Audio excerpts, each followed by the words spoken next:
যদি চীনের মতো দ্রুততম দেশে যেতে হয় তাও যাও, জ্ঞান অর্জন করো। আমার নবী বলেছেন কিয়ামতের দিন জ্ঞান চর্চার কালি আর শহীদের রক্ত কিয়ামতে ওজন দেওয়া হবে আল্লাহর দরবারে। দেখা যাবে যে শহীদের রক্তের চাইতে জ্ঞানীর জ্ঞান চর্চার কলমের কালির পাল্লা ভারী হয়ে গেছে। শোনেন এখন দ্বিতীয় হাদিস শুনলেন, চীন দেশে যাওয়ার হাদিস তাহলে ভুয়া হাদিস, জাল হাদিস, মিথ্যা কথা। 2 নম্বরের হাদিস হচ্ছে যে জ্ঞানীর জ্ঞান চর্চা করার যে কলমের কালি আছে আর শহীদের রক্ত। সুবহানাল্লাহ, কি করি আশ্চর্য কথা। ইসলাম কি যুক্তি বিরোধী?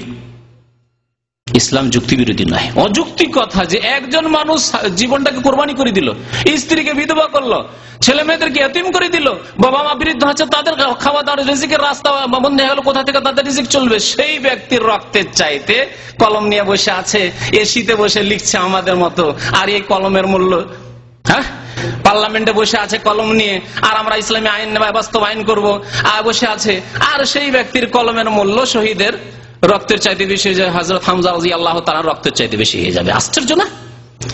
বিবেক যদি থাকতো এরকম জাল কথা কোনোদিন বয়ান করতো না। তারপর বিবেকের উপরে শোনেন, এলেম শোনেন যে এই হাদিস সম্পর্কে, এই হাদিস খুঁজতে খুঁজতে আমার কাছে একটা সিডি আছে, তাতে বিশাল মসজিদ নববীতে একটা লাইব্রেরি আছে, যদি বাবে মসজিদে দিয়ে ঢোকেন তো একটা লাইব্রেরি আছে, পুরনো অংশটায় আমরা প্রতিদিন যখন মদিনা ইউনিভার্সিটিতে পড়তাম, ওই আসর পর মাগরিব পর ওই লাইব্রেরিতে এসে বসে পড়াশোনা করতাম।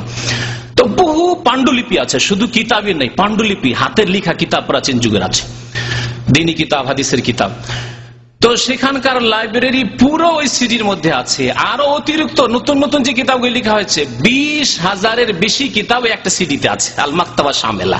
এই সিডিটা মনে হয় 10 রিয়ালে পাওয়া যাচ্ছে কি 20 রিয়ালে পাওয়া যাচ্ছে, আমাদেরকে গিফট করা হয়েছে আমাদের এখান থেকে, কর্তৃপক্ষের পক্ষ থেকে। তো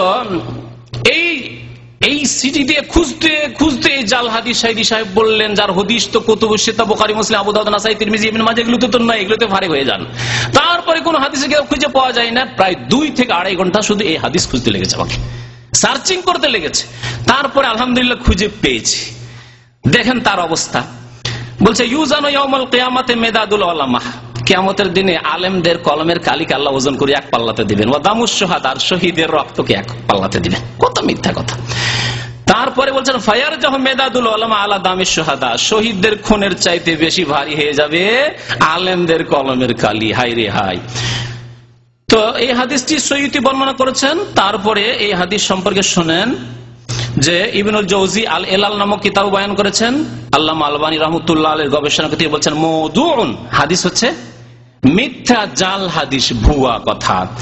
তারপরে দেখুন, এর জন্য অতিরিক্ত যদি দেখতে হয়, সাইদি সাহেবকেও দেখতে হয়, তার অনুসারীদেরকে দেখতে হয়, আর অন্য কোন মুসলিম ভাইদেরকে দেখতে হয়, তাহলে সহিহুল জামিউস সাগীর, আল জামিউস সাগীর যে সহিহ রয়েছে, তার যায়িফুল জামিউস সাগীর, যায়িফুল জামিউস সাগীরের হাদিস নম্বর হচ্ছে 6447। জি, আর এই হাদিসটি পাবেন 3300 দুই জায়গায় রয়েছে, যে হাদিস হচ্ছে মওযু হাদিস আপনাদেরকে বলা হলো। আল্লামা আলবানী রাহমাতুল্লাহ আলাইহি সিলসিলা যায়িফা মওযুআ, যে যায়িফ এবং মওযুর যে সিরিজ রয়েছে, বাংলায় অনুবাদ হয়েছে, সেই কিতাবের 7ম খণ্ডের 307 পৃষ্ঠায় লিখেছেন যে মুনকারুন, হাদিসটি একেবারে অচেনা, মুনকার।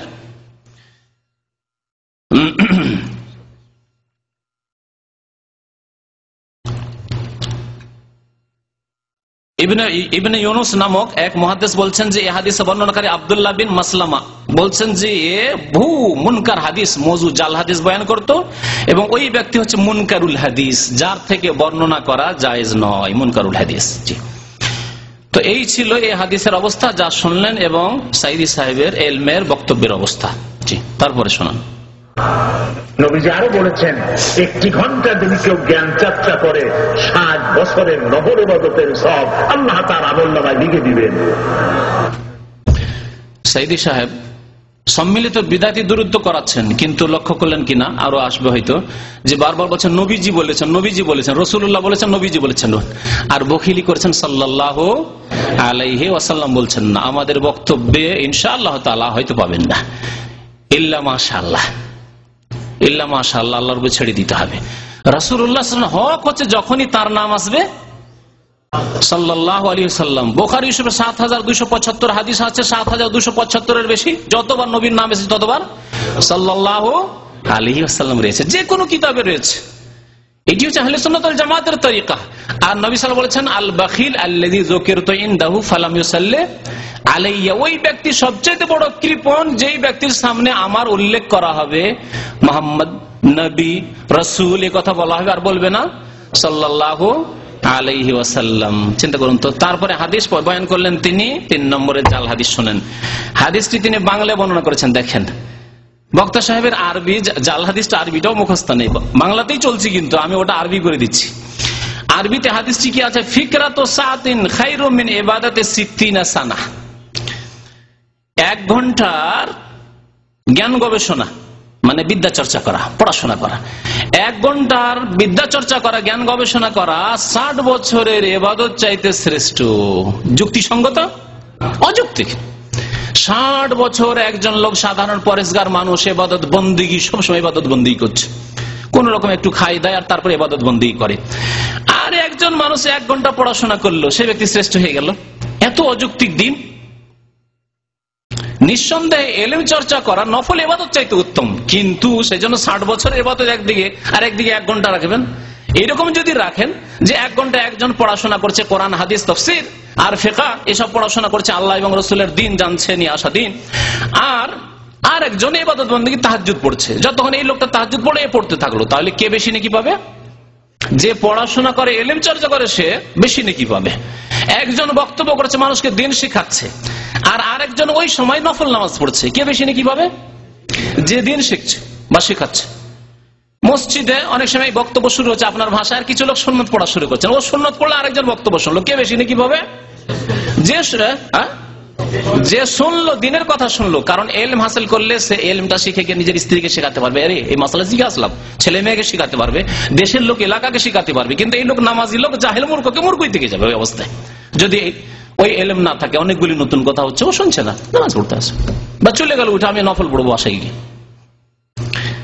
তাহলে যদি বলতো যে একদিকে রাখেন এলম চর্চা আর একদিকে রাখেন নফল ইবাদত, তাহলে নফল ইবাদত নামাজ রোজা করার চাইতে, নফল নামাজ রোজার চাইতে কি এলেম শিখা বেশি নেকি রাখে। কিন্তু একদিকে ৬০ বছর নফল ইবাদত, একদিকে ১ ঘন্টা শুধু জ্ঞান গবেষণা উত্তম হয়ে যাবে।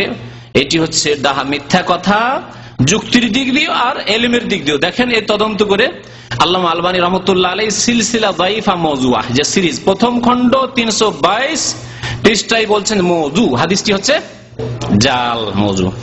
হাদিস কোথায় রয়েছে? এমন কিতাবে রয়েছে যে জীবনেও নাম শুনেননি। আখরাজাহু আবু শেখ নামক এক ব্যক্তি, আল আজমা কিতাব তার রয়েছে, তাতে রয়েছে। বুখারী, মুসলিম, আবু দাউদ, নাসাঈ, তিরমিজি, ইবনে মাজাহ, বাইহাকি, দারাকুতনি, ইবনে হিব্বান, মুস্তাদরাক হাকিম, তাহাউই, মানুল আসার, মুশকিলুল আসার, কোন কিতাবে নেই, কোন কিতাবে নেই হাদিসের। এই কিতাবে আছে। তারপরে শোনেন, ইবনুল জাওজি আল মওযুআতে উল্লেখ করেছেন। এই জন্য আগে বলেছি যে কমের পক্ষে আল মওযুআত কিতাবটি ইবনুল জাওজির প্রসিদ্ধ। আমাদের দেশে আলেম যারা ভালো, মোটামুটি ভালো আলেম, তারা এই কিতাবের নাম জানে। যদি তার কাছে এই কিতাবটিও থাকতো আর তিনি বলছেন আমি পড়াশোনা করেই বলি, একটু পড়াশোনা করতেন, তাহলে জানতেন যে এটি মওযু। আল মওযুআত কিতাব ইবনুল জাওজির তার ৩য় খণ্ড ১৪৪ পৃষ্ঠায় রয়েছে এই জাল হাদিস। এই হাদিস সম্পর্কে ইমাম যাহাবী রহমাতুল্লাহ আলাইহি কি বলছেন যে এর একজন বর্ণনাকারী রয়েছে সাঈদ বিন মাইসারা, বলছেন মুজলিমুল আমর, অন্ধকারে লোক রয়েছে, গুমরাহিতে রয়েছে এই লোক। এই বর্ণনাকারী অন্ধকারাচ্ছন্ন, গুমরাহিতে রয়েছে সে। ইবনে হিব্বান বলছেন, ইমাম ইবনে হিব্বান বলছেন ইয়ারবিল মওযুআত, এই লোকটি সাঈদ বিন মাইসারা যে হাদিসে বর্ণনাকারী, সে মওযু, জাল হাদিস, মিথ্যা হাদিস বর্ণনা করত। ইমাম হাকিম বলছেন যে এই ব্যক্তি আনাস থেকে মওযু, বহু মওযু জাল হাদিস বর্ণনা করেছে, শুধু একটি নয়। এইরকমই ইয়াহিয়া ইবনুল কাত্তান, ইয়াহিয়া আল কাত্তান রাহমাতুল্লাহ আলাইহি প্রখ্যাত মুহাদ্দিস এবং হাদিসের পণ্ডিত, সহিহ জয়ীফের পণ্ডিত, তিনি কাজ্জাবাহু, এই লোককে মিথ্যুক বলেছেন। দেখলেন গীবত কেমন? এই গীবত যদি তারা না করে রাখতেন তো জানতে পারতাম যে হাদিসে জাল মিথ্যা কথা ঢুকিয়ে দেওয়া হয়েছে ইসলাম ধর্মে। তারপরে বলছেন আল্লামা আলবানী, ইমাম যাহাবী রাহমাতুল্লাহ বলছেন যে এই ধরনের লোক যারা এইরকম জাল হাদিস গড়ে লা ইউস্তাশাদু বিহি, সেটা কখনো পেশ করা জায়েজ নাই কোনো আলোচনায় বক্তব্যে, ওয়ালা কারামা, এরকম লোকের কোনো মান সম্মানও নাই, মান সম্মান নেই, কোনো মান ইজ্জত নাই এই লোকের।